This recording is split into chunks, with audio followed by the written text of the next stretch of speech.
Hey guys, this is Raz with My Campaign Coach, and we want to wrap up the week and send you into the weekend with 8 important tips that we came across this week.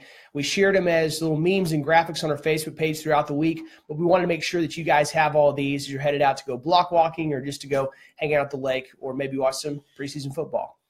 All right, so I'm going to go through these. Got them here on my phone, from the My Campaign Coach Facebook page, so make sure you're subscribed because every morning we're sharing a new one of these every morning during the week, and we've got some great feedback on them so far. All right, so number 1, we share this one today. Never use an endorsement that isn't in writing.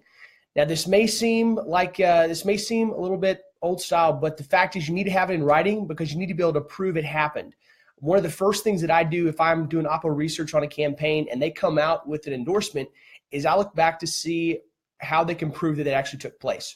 There was one campaign a couple years ago where they put out several endorsements by congressmen, and I was able to call their offices and confirm that those never took place.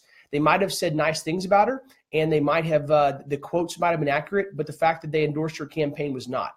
So while the campaign could prove that these people had said nice things about them, they couldn't prove the endorsement, and so that became a problem for them. Next, don't run for a job you cannot excel at.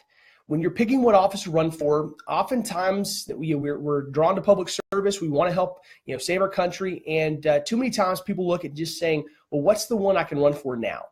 And the fact is that now may not be the best time. Maybe it's in the future. But whatever you do, whatever job you try to seek, you need to make sure it's something you can be a rock star at.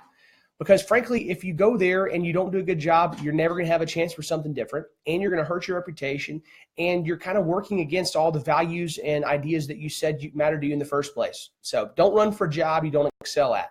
Make sure that when you're looking for which one you want to take, that you look at the job requirements, you look at the time requirements, you justify that against your abilities, your time, your background, and make sure it's something that's a good fit. Next, never lie or embellish your campaign bio. You will get caught. John Ossoff, who lost the Georgia 6 race a few months ago, that special election seat that Karen Handel took, he embellished his national security credentials quite a bit. And I actually wrote an article on the Resurgent slamming him for it because what he said his credentials were and what they actually were significantly different. And some people called it a lie. Some people called it an embellishment. Either way, he took some serious hits for it that were well-deserved.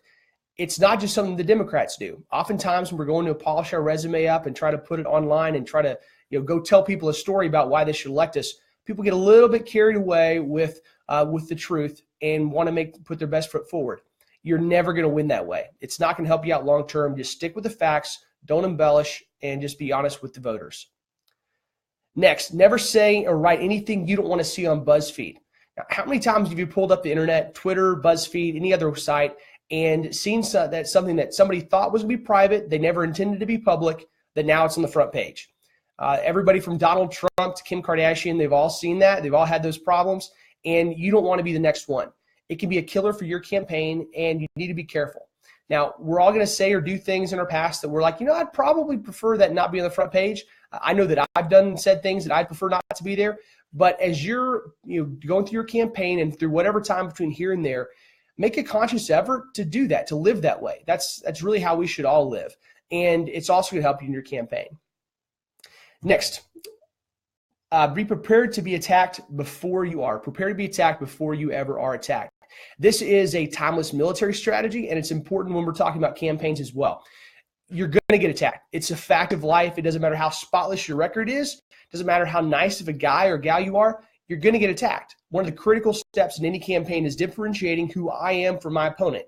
So that's mean I'm going to attack and that my opponent's going to attack me. It's got to happen. You can't win a campaign or win a war without taking some arrows. So what a lot of people do is they may know that they're going to be attacked, but they don't put thought into how am I going to react? They don't really think about what are the vectors that attack's likely to come from and how can I protect there and how can I counter or how can I deal with that if I am attacked? So make sure you really do a solid vulnerability study. We did a podcast with John Lapp several months ago where he talked about doing a vulnerability study and the importance of that and some of the steps you got to go through. And I know Intel's research and their guys do an awesome job of that. So when you're going through that process, make sure you're listing out what are the areas where you're vulnerable, and if you're attacked, how can you defend against that? What are the things you can do, be proactive to prepare for that? Sometimes it'll be something where you're going to be attacked and you can help forestall that or stop that from occurring. Other times you're able to, you kind of lay a trap and say, well, if they do this, then I'll respond this way, and kind of help get them out over their skis with the attack a little bit and be able to have a solid counter.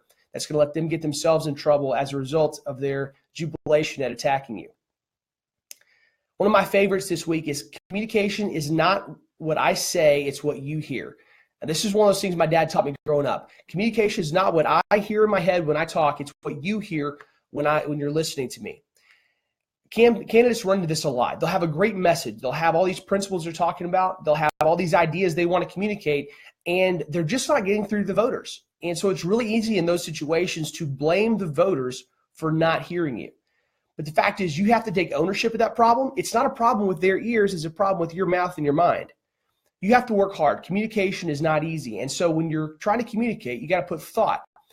Now, your first thought may not be what communicates, what actually gets this across to people. So you have to be willing to change your approach, to change your words, change your logic, to change the way that you're explaining it, the forum or maybe the means that you're using to communicate those ideas. So really put thought into how are you communicating with people. Next and last, unless you're Donald Trump, candidates should not wear hats. This is one, if you just Google Michael Dukakis and tank, and you'll see a great example of why candidates shouldn't wear hats. There's plenty of other ones out there. This is the one that I thought was the funniest, and you wouldn't be surprised in knowing that got the most interactions this week. But don't wear hats. There's really no upside to it.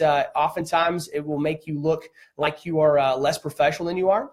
And you're the guy, just be put together as you're a man or woman. Hats are just generally not a good idea.